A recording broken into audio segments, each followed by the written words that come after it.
जय श्री माताजी। ऑनलाइन उपस्थित सभी साधकों का हम स्वागत करते हैं। सर्वप्रथम सामूहिकता में कुंडलिनी चढ़ाकर बंधन लेंगे।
तीन महामंत्र और श्री गणेश मंत्र का उच्चारण करेंगे।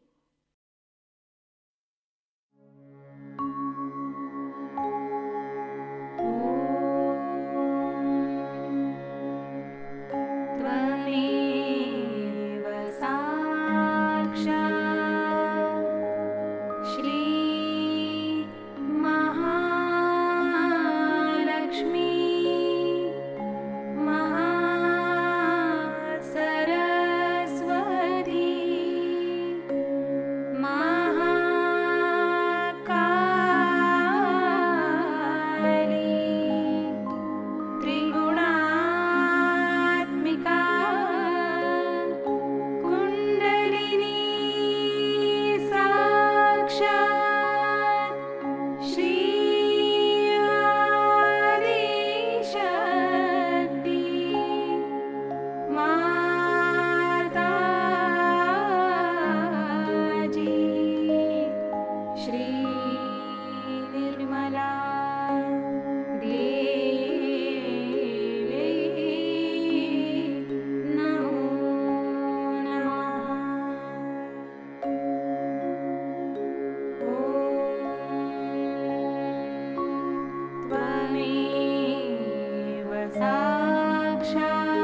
लक्ष्य केंद्रित करेंगे हमारे सहस्त्रार पर।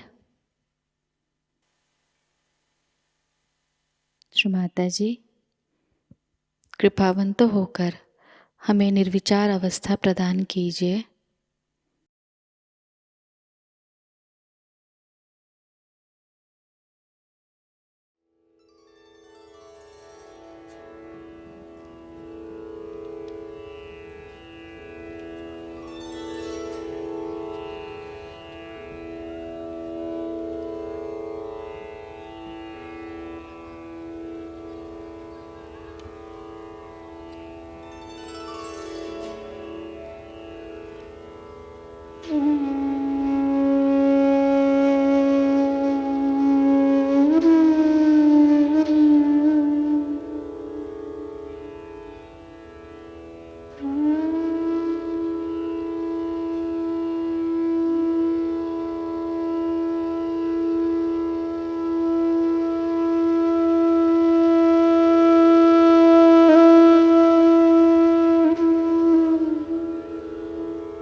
इसी अवस्था में हम परम पूज्य श्री माताजी की अमृतवाणी को ग्रहण करेंगे।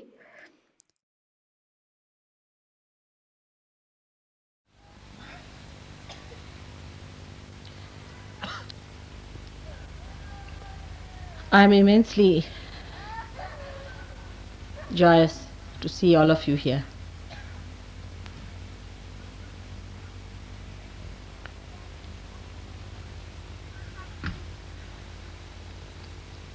I do not know what to say from my side. The words get lost. They have no meaning.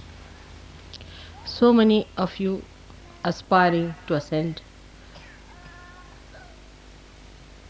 to that state where you would have complete joy, bliss and peace.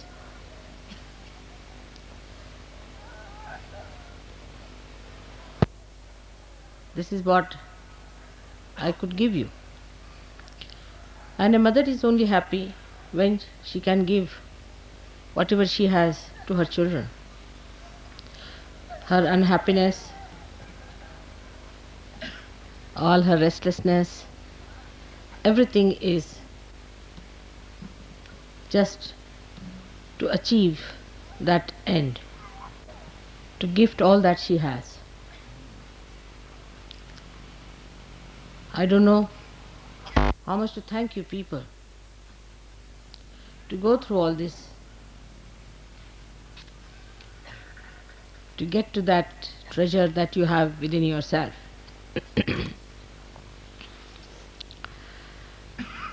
Sahaj is the only word I could think when I started to manifest Sahasrar opening.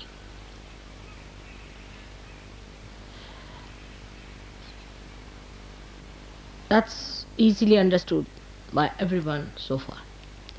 But you have realized that it is today a different style of yoga where first enlightenment is given and then you are allowed to look after yourself. It was never done before. It's just a venture of your mother which has worked out. Otherwise, in the olden times,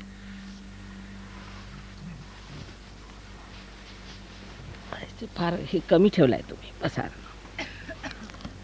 In the olden times, the system of it's rather too close. I don't want to. Am I all right? Yes.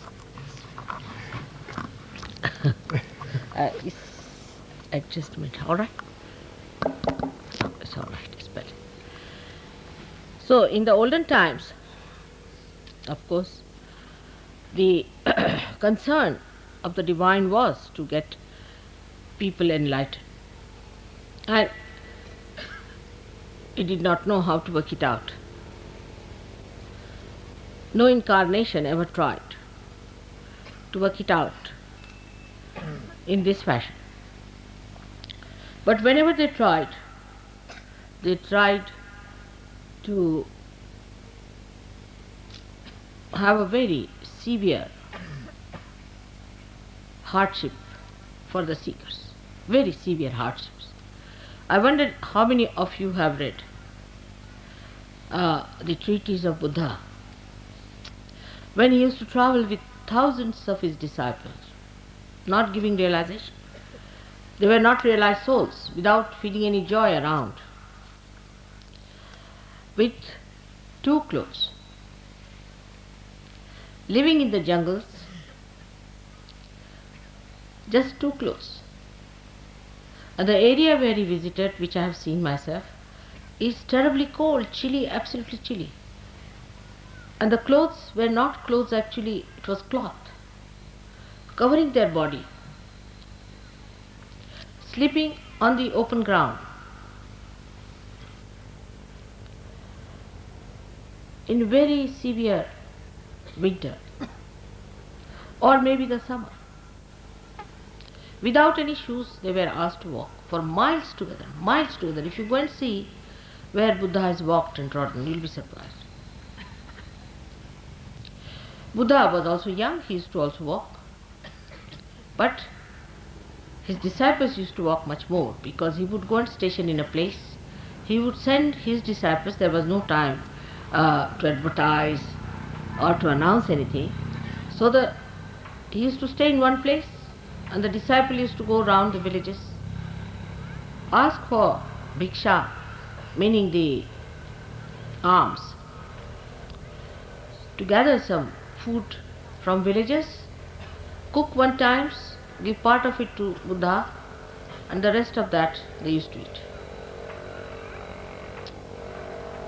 They would go work out, get people from all the villages, whatever was possible, and would bring them to Buddha for a sermon. Such sacrifices. They have lived in huts, caves, in terrible darkness, meditating, but they never got realization. Very few got their realization. They were people who were sons of great princes and prince, dukes, what you call, duchess as you call, all very, very rich people. Women of very rich families followed him, and they walked for miles together with him in the thorny routes, because they felt that Buddha's work was of such universal importance, that they are the part and parcel of such a tremendous task, that they should be taking part in such a great work for humanity. This is not only in India, but even Viditama, who started the Zen system in Japan. In China, I was surprised. The amount of sacrifices the saints had made, the way they lived. I mean, if you see the way they were living in the conditions, you cannot imagine. And they ended up their lives like that, working it out without any proper guidance, because Buddha had died. There was no way out. They had to find their own ways. Then they found Mahayana, Shvetayana, all kinds of things. Even if you see other seekers in other religions, like at the time of Christ, where did they live? And after the death of Christ, it was even worse, because they were persecuted, were killed, they were tortured, crucified. It happened with Moses also. His disciples were hounded, so they had to all run towards India. Imagine the distances from that area to Kashmir, how they must have walked, how they must have lived, how they must have carried on. And in thousands they came to India, because they realized that they are doing a tremendous task, something so great that they are supporting. In this country, we had a struggle of freedom. I was part and parcel of that. My parents were part and parcel of that. They were rich people, quite rich, I should say, from every standard. You'll be amazed, my father burnt all his suits. They were stitched in England. My mother burnt all her saris. They used to spin their own clothes and wear them. My father sacrificed everything, every pie that he had, for the freedom struggle. He left nothing for us, not a single.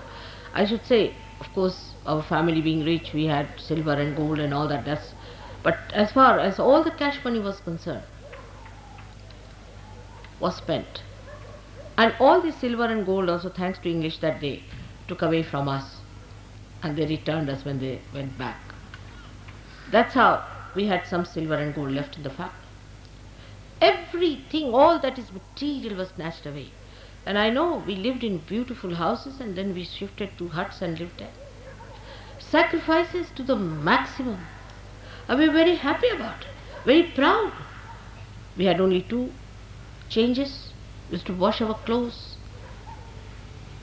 live like very poor people, sleeping on this kind of a thing. For my life, I remember that I never used to take a pillow. I never used chappals for ages. I had only one sweater made out of this kind of material till I passed out and went to medical college. I had that sweater with me. I had only one coat throughout my education. When I was in Lahore, which is terribly cold, sometimes can be like London, which was burned out and finished. But we never grudged and never grumbled and never said that our father should have looked after us and done something. Why did he just sacrifice everything for the country? Never, never, never. But even today, when they see us anywhere, they know we are the children of such a great man. They have tremendous respect for us. That quality was created, I should say, by Mahatma Gandhi. He made everybody so transformed into a new personality of tremendous sacrifices, tremendous. You cannot imagine how people lived. All the money that we had, everything that we had, all conveniences, conveyances, all housing, everything was given up. Not only by my father, but so many of them.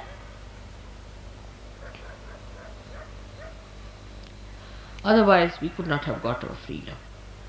To get our freedom, this country has sacrificed so much.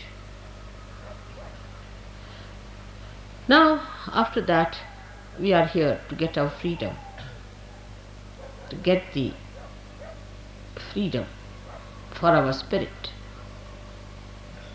to make our spirit free from our greed, lust, from your anger, from our conditionings, from our terrible ego, from the body being enslaved by comfort.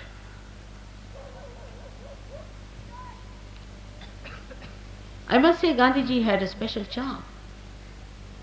I don't know how he managed. He was like touch of Midas, touched anybody, he became transformed.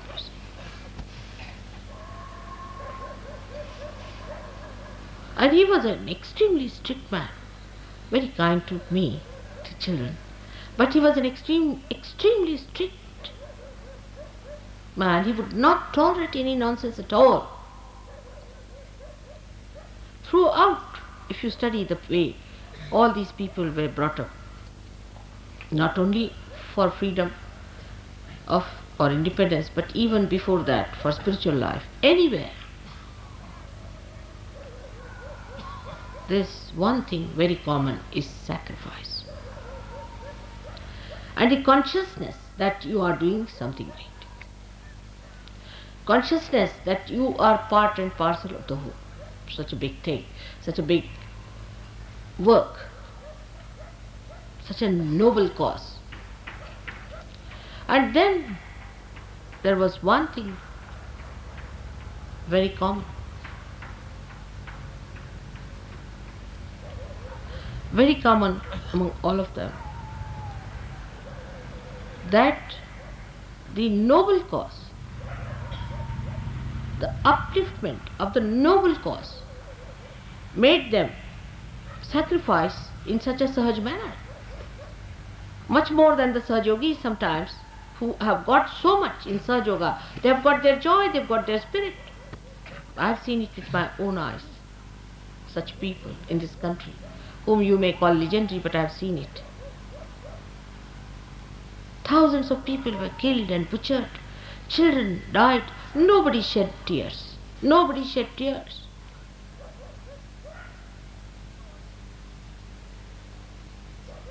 But to feel that you are for such a noble cause, itself gives you that joy and that sense of involvement.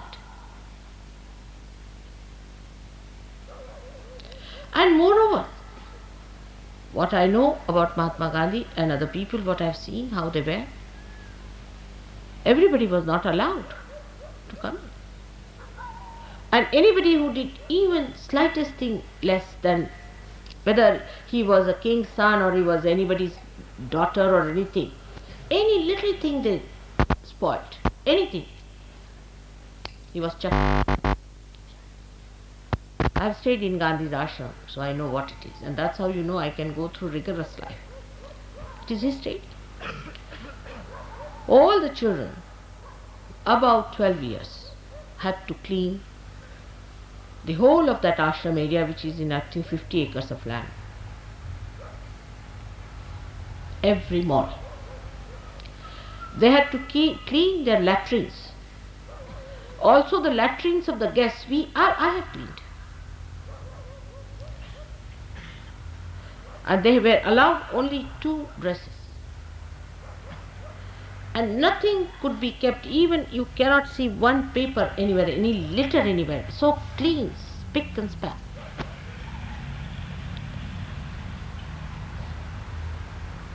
And their living places were so neat and tidy. It was all done with cow dung, completely with cow dung. Everybody had to take a bath early in the morning at 4 o'clock with cold water. Whether it was Jawaharlal Nehru or Abul Kalam Azad, my father, of any age group or a child. And 5 o'clock Mahatma Gandhi was there for his lecture. Please don't raise your hands and raise your kundalinis. Please be seated. That's not the way. Try to understand what I'm talking. And then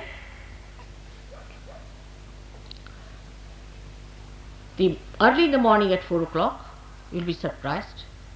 Getting up, for me it was all right.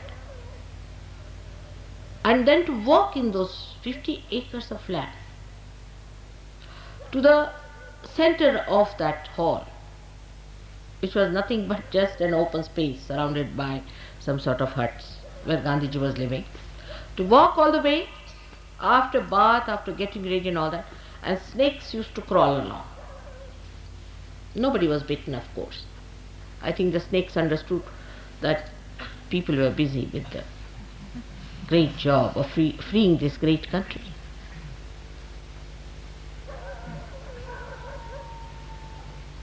And we would sit just like this, and snakes would be crawling. No lights were allowed. No lights of any kind. We only use sunlight. And when Gandhiji would come, sunlight was not there in the morning at all. Some lanterns were brought to put there, and we would see the snakes crawling up. But I never heard anybody complaining. But like a war, drove with such passion. Everybody competing as to what I can do, how I can be alright. Nobody even thought of comfort.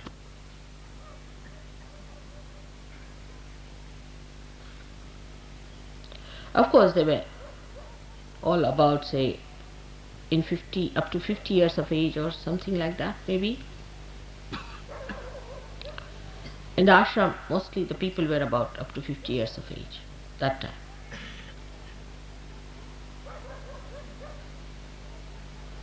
And I have seen with my own eyes the people who had huge cars in the house and things like that, they sold off, they threw it away. They used to come by train to Wardha station and walk down. Gandhiji would not see anybody coming even in a tonga. And they listened to him and obeyed him.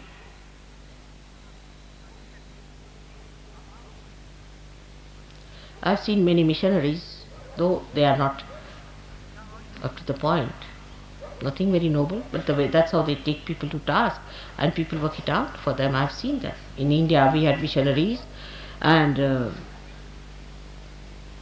younger people who came from abroad. They just absolutely obediently listened to the missionaries and did whatever they said. Now today we are doing, as you know, the greatest of greatest work, because freedom, independence of freedom, or freedom, is of course necessary, political freedom, to talk even about God. We could not even make a small little needle at that time. We were not allowed by the government, so much oppressed. So we had to get out of the shackles of slavery, no doubt. But now I find we have another kind of slavery, a slavery of selfishness, self-oriented. This is my comfort, I must have this, it should be enjoyable, I'm enjoying, I'm this, I'm that. You should enjoy, otherwise it is not something great. The whole thing should provide you some sort of a feeling, instead of you providing the feeling. Because people, I think, do not know what they are doing, what sort of a work they are doing. They do not want to come up to that level, of that height, to see what are you up to. You are trying to save the whole world. This is one of the reasons Sahajayoga moves so slowly, because they see people who are worried about their comforts, this, that, and also themselves are so lousy. There is no smartness about them, no feeling of that greatness that they have to do. You have to be smart. If you know you are on the ward, how you behave.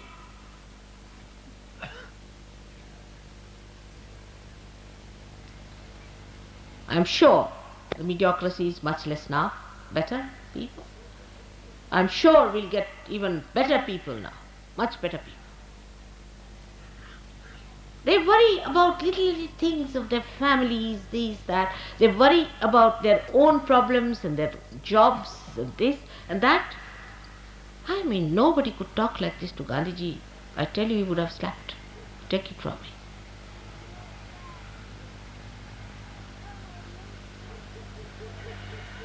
It is as if to come to Sahajayoga means solve your own problems, that's all. Though they are solved, no doubt, you are helped, God helps you so much. But how much are you doing about it? Of course, we have some very great Sahajogis, I would not deny that fact. We have some, much more than I had ever. And that's why I'm very joyous about it. But the dedication we have, we count every penny that we spend, how much we've got out of that penny, what did we do about it? This is not the way. Buddha never spent a single penny of his own. He got money from all his disciples, built all these big things and all that. He never had even a public help from anybody else. So rise now. You must rise above your petty, small mind. Rise up to the point where you should know you are going to save the whole humanity. If you cannot feel that, it's better to leave Sahajayoga. Sahajayoga is not meant for people who are lousy. In Marathi the word is gabale. Tukarama has said, Yerya gabalyatse kamano ve. It is not the work of the lousy.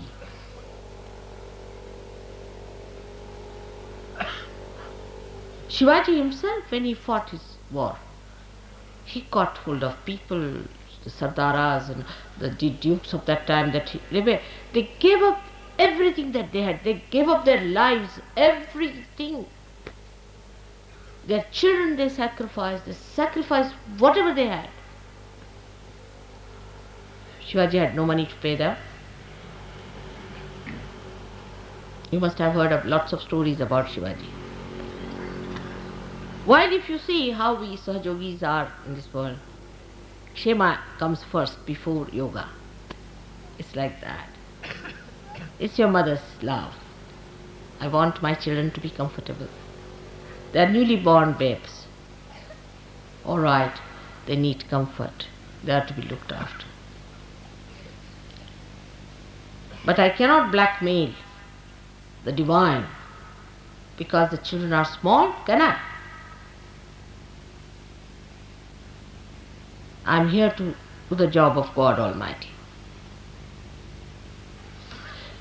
And when you are my children, all right, His grace will work. He'll look after you. He'll make you grow. But grow now. Grow. You have to grow. Get out of this small nonsense that you are. See your personality, how you live. Where is your attention? What do you think? Are you thinking about Sahajayoga, that it is the most important thing for which you are chosen?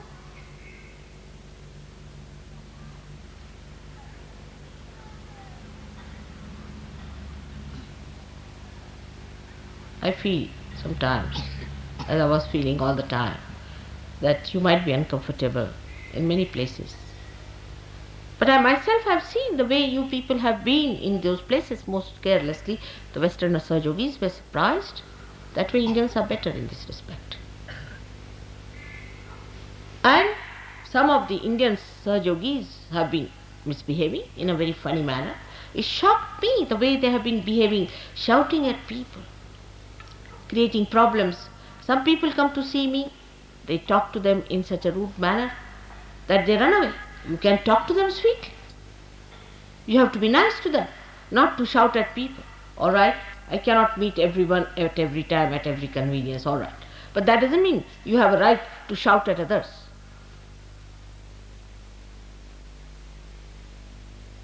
This is so petty and so low that I don't know how far I have to come down. When you rise above all these petty things, you will develop that divine discretion. That divine discretion is the real blessing of God. All other blessings that you think is a blessing is no blessing at all. Unless and until you can grow, what is the blessing? Like a tree which says, oh, such a blessing that I have got rain. But out of that rain, if you cannot grow, what's the use of having that rain on you? You have to be compassionate, beautiful, sensible people who are highest beings on this earth. Take out your attention from all nonsense that you have been busy with. That's how you get possessed. That's how you get conditioned. Small things you see. In India we have another problem. We cannot tolerate another person. If any person is doing good for Sahajayoga, immediately a group is built up. It's very common with Indians also. A group is built up to put him down.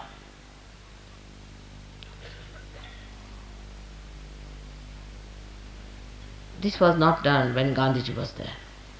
I don't know how it happens.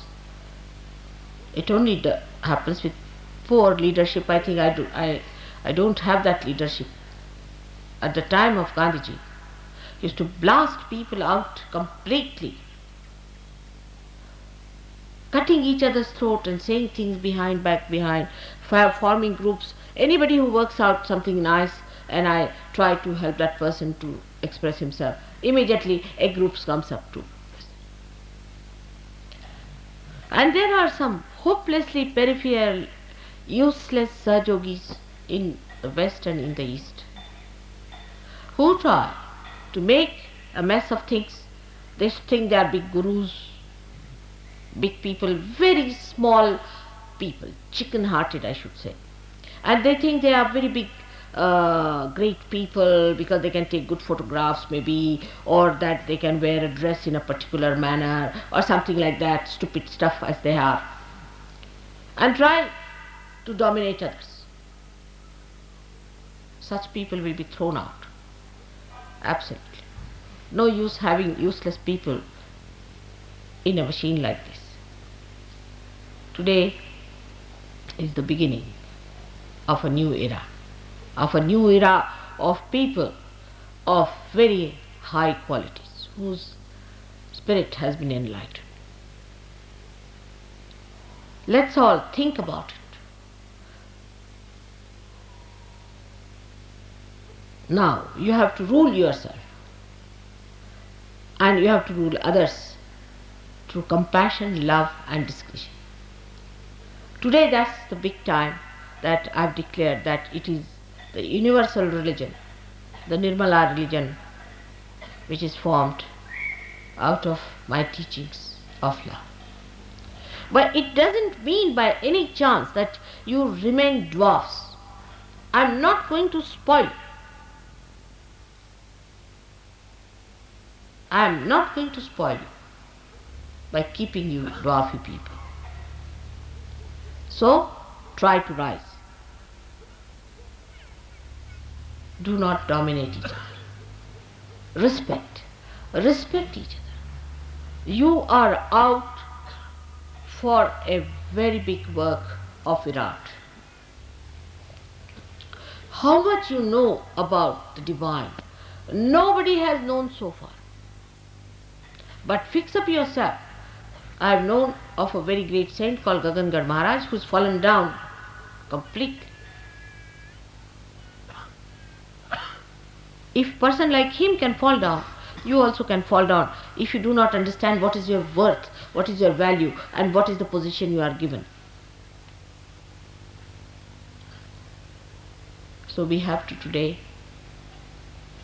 with all our love for our mother, have to decide in our heart that we are going to have large-heartedness of sacrifices. What have we sacrificed so far? Just think of it. Have we? Did we sacrifice anything?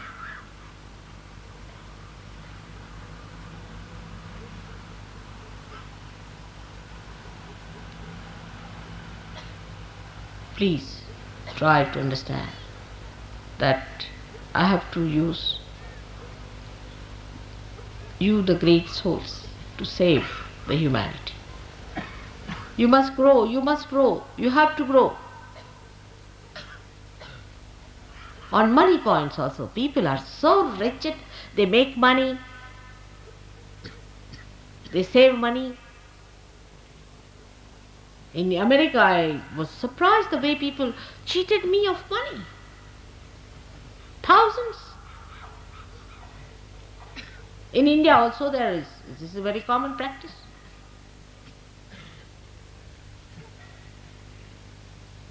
Then, if you have career-mindedness and you are very ambitious, how my job will remain, this, that, you better get out of Sahajayoga.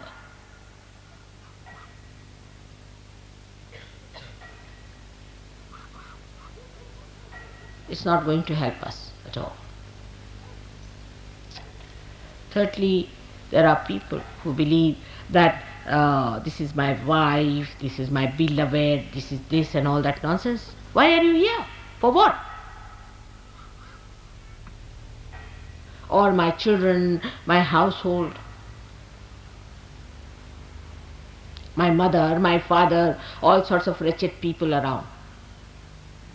If you cannot rise above them, you cannot help me. I'm sorry, you cannot help me. You have to be very, very strong people. You have to be people of very great valor and great idealism and noble ideas.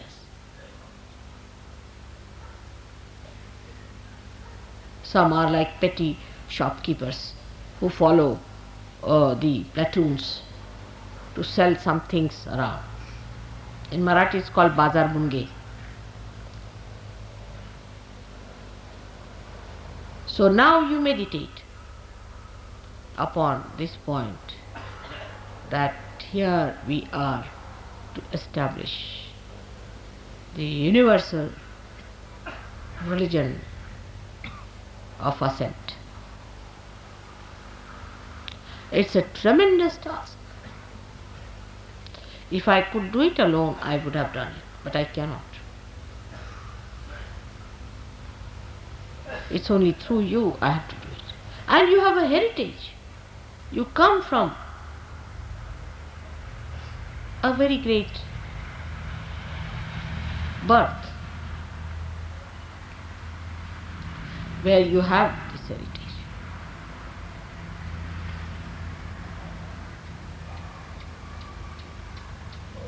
With that heritage, if I cannot manage you, I think I better give up your leadership. I cannot do it.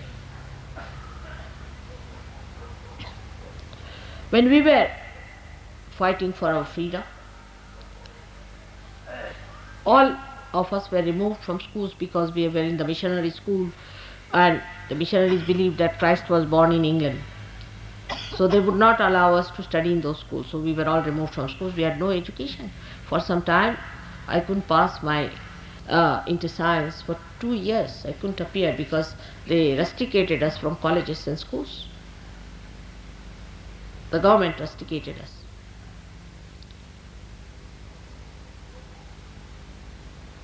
But we were such proud children, very proud. I was, of course, very much thick in it.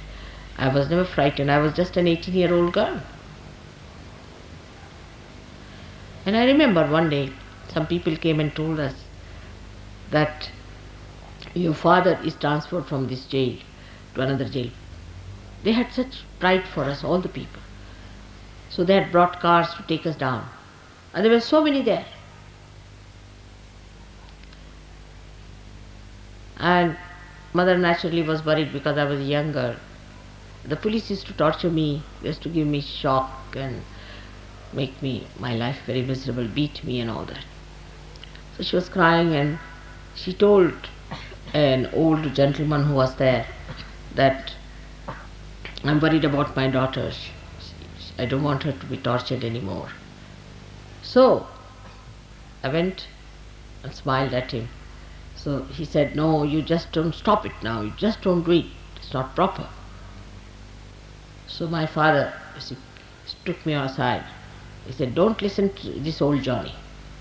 He's now about to die. Forget him. I would like all my children to be sacrificed on the altar of freedom. If you are doing it, I'm a proud mother, and I'll tell your mother to behave herself. I'm so proud of you.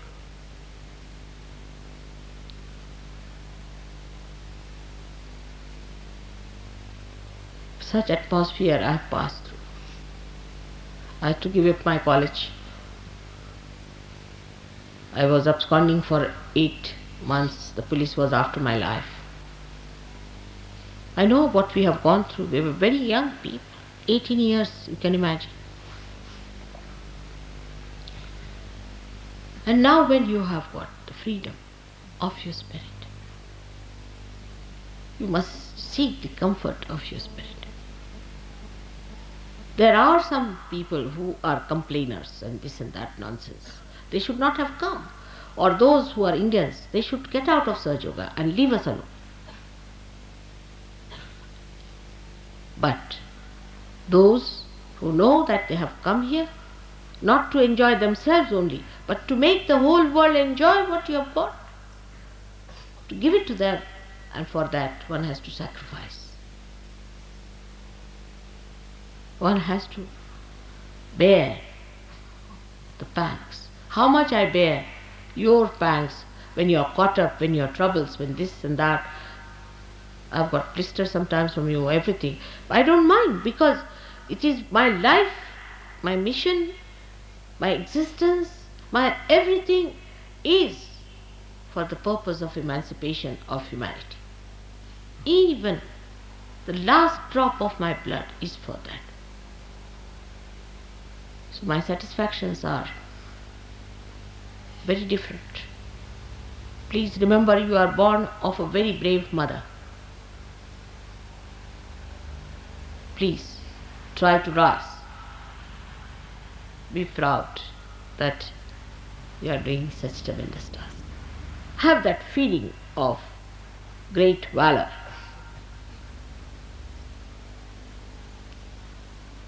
Then only we can achieve results.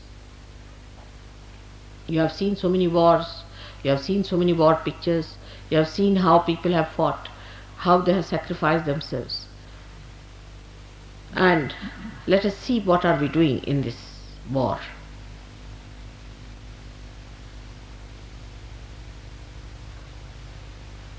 Just make your body your slave. Get out of the slavery of your body, of your conditionings and your nonsensical ego.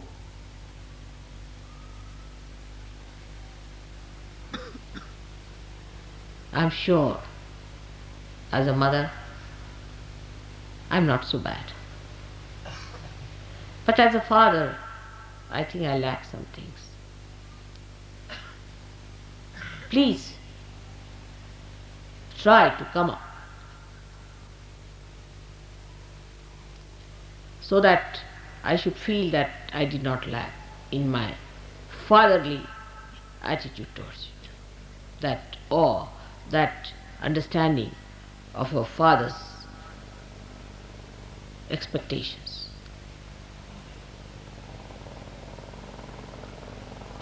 This I am not saying to you because it is some present situation, because of you people particularly, or for anything which is very, very sort of present day problem. None of these things.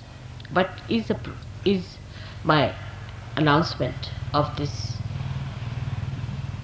new dimension into which we have to rise. And as in the war, we have to declare Now forward on in the same way. This is a declaration. In no way to degrade you, in no way to insult you or to say anything about any one of you, but to just infuse that inspiration which led thousands and thousands and millions and billions of people to sacrifice for a greater cause. So now have respect for yourself. Raise your heads. You are the ones who are going to fight. You are the ones who are responsible. Prepare yourself, prepare your body, prepare your mind. Be discreet.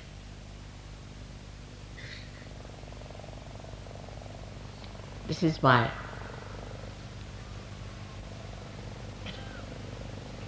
I would not say request again. This is my order.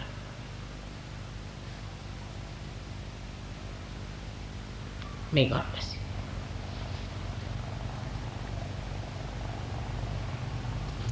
Let us all meditate now.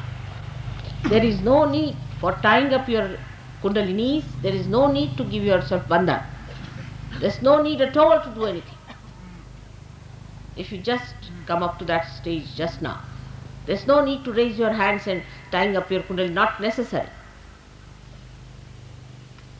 Nothing is to be done. Your kundalinis are already tied up. Assume that situation. That's all. That's what you are. The Veeras, and not the निशब्द ध्यान में बैठते हैं।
परम पूज्य श्री माताजी, आपकी परम कृपा में हम सब एक प्रतिभाशाली व्यक्तिमत्व बन जाए। श्री माताजी, आपकी परम कृपा में हम सब आपके श्री विराट स्वरूप के अंग प्रत्यंग बन जाए।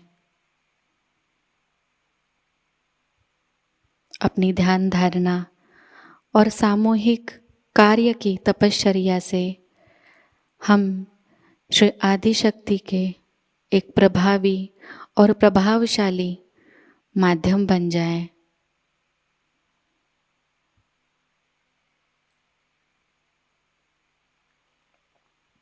परम पूज्य श्री माताजी, आज का यह सामूहिक ध्यान हम आपके श्री चरणों पर समर्पित करते हैं। कृपावंत होकर हम सबको और इस संपूर्ण विश्व को आशीर्वादित कीजिए।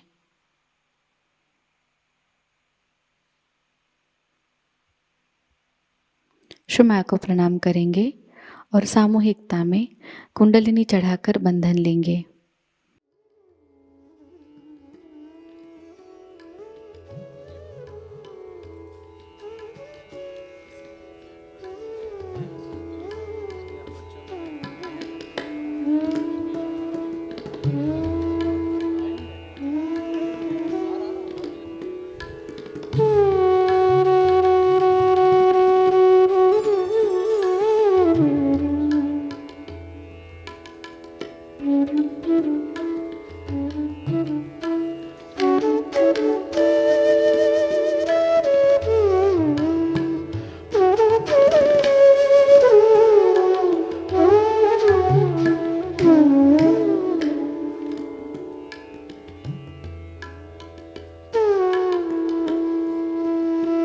आज का यह ध्यान केंद्र यही संपन्न होता है।